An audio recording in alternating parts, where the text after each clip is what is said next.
Filmfare और गुजरात पर्यटन को लेके आज एमओयू साइन हुआ। उसी को लेके हमारे साथ बातचीत करने के लिए माननीय पर्यटन मंत्री गुजरात के मुलू भाई बेरा है। सर, ये एक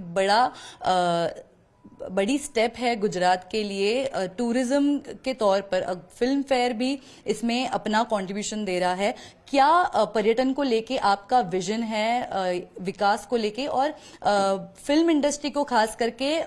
गुजरात में लाने के? हमारा गुजरात में टूरिज्म के लिए जो विजन है वो यहाँ का जो टूरिज्म स्थल जो डेस्टिनेशन है वो न भारत लेकिन विश्व कक्षा का डेस्टिनेशन बने, उनके लिए अभी तक 5-6 ज़्यादा डेस्टिनेशन को वर्ल्ड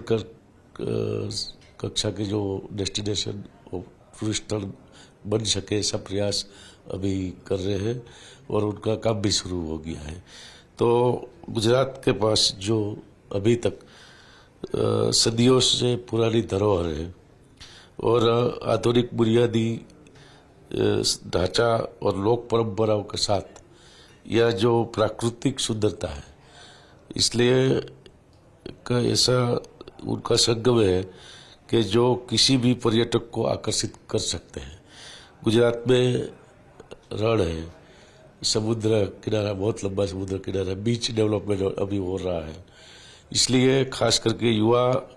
टूरिस्ट हैं, उनकी भी खूब ज़्यादा ये सब के लिए अभी ज़्यादा लोग यहाँ आ रहे हैं। फिल्म फेयर का अगले साल जो पहली बार गुजरात में आयोजन हुआ था तो उनकी खूब सफलता मिली थी, इसलिए दूसरी बार इस साल भी फिल्म फेयर का जो आयोजन है वो भी इस साल भी करना है। और ये जो हमारा गुजरात की जो पहचान है ये नहीं मतलब केवल ये यात्रा के रूप में नहीं रहकर बल्कि एक वैश्विक पर्यटन और निवेश के लिए जो उद्योग में निवेश आते हैं, वाइब्रेंट गुजरात होते हैं, उसमें भी पर्यटन के लिए भी बहुत ज़्यादा एमओयू हुआ है। या समुद्र में जो डॉल्फिन है उनका लिए भी एमओयू हुआ था। अभी होटल उद्योग के लिए भी बहुत बड़ा एमओयू हुआ है, इसलिए स्टे के लिए, कनेक्टिविटी के लिए और सभी क्षेत्रों में टूरिज्म को एक उद्योग के रूप में हम यहाँ गुजरात में डेवलप कर रहे हैं। सर, हर साल गुजरात के पर्यटन के प्रति लोगों का प्रेम बढ़ते नजर आता है और अगर हम फ्यूचर की बात करें तो जो डेवलपमेंट प्लान है 2047 का अगर हम बात करें तो किस तरह से ये विजन काम कर रहा है, किस स्तर पर अभी उस पर काम चल रहा है? हमारा प्रधानमंत्री जी नरेंद्र भाई मोदी जी साहब ने 2047 तक विकसित भारत का जो बात किया है, उनके लिए न उनका जो सपना है उसमें समुद्र भारत, विकसित भारत होगा ही होगा। तो उसमें उनके गुजरात का पहले से जो पिछले दो दायका से या हर क्षेत्र में जो काम हो रहा है और अभी भी पूरा देश में एक ही गुजरात है कि जिन्हें 2024-25 का जो बजट बनाया था और अभी 25-26 का बजट चल रहा है, उनमें ही 2047 का पूरा आयोजन करके यहाँ से अभी से उनका काम भी शुरू हो गया है। उसमें हमारा टूरिज्म जो स्थल है उनके लिए भी 2047 तक क्या जरूरत पड़ेगी और कौन सा जगह को उधर जो अभी मान लो कि द्वारका में 1-1.25 करोड़ लोग एक साल में आते हैं, तो अभी 5 करोड़ से ज़्यादा वहाँ लोग आने की पूरी संभावना है थोड़ा सालों में। तो 2047 तक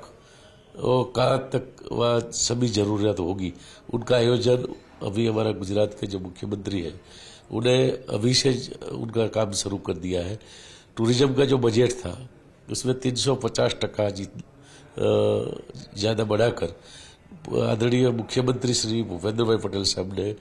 गुजरात का हर ये प्रवासन स्थल वो धार्मिक स्थल होता है कि अलग अलग प्राकृतिक स्थल, समुद्र किनारे के जो बीच डेवलपमेंट होता है, रण का है,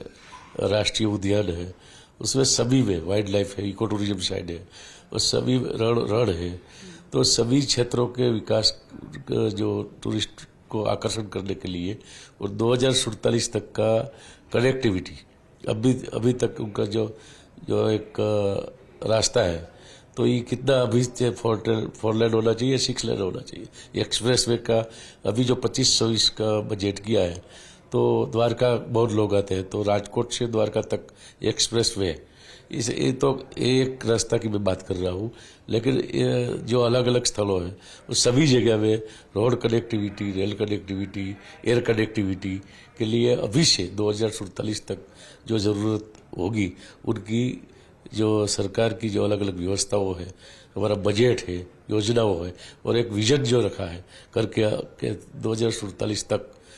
यहाँ से यहाँ तक ये क्षेत्र में जाना है, उनका पूरा प्लानिंग गुजरात सरकार ने, हमारा मुख्यमंत्री श्री के मार्गदर्शन में प्रवासन विभाग ने भी किया है। हमारे साथ बात करने के लिए बहुत बहुत शुक्रिया। वीडियो जर्नलिस्ट संकेत दाबेकर के साथ मैं रुचा कानोलकर, टाइम्स नेटवर्क, गुजरात।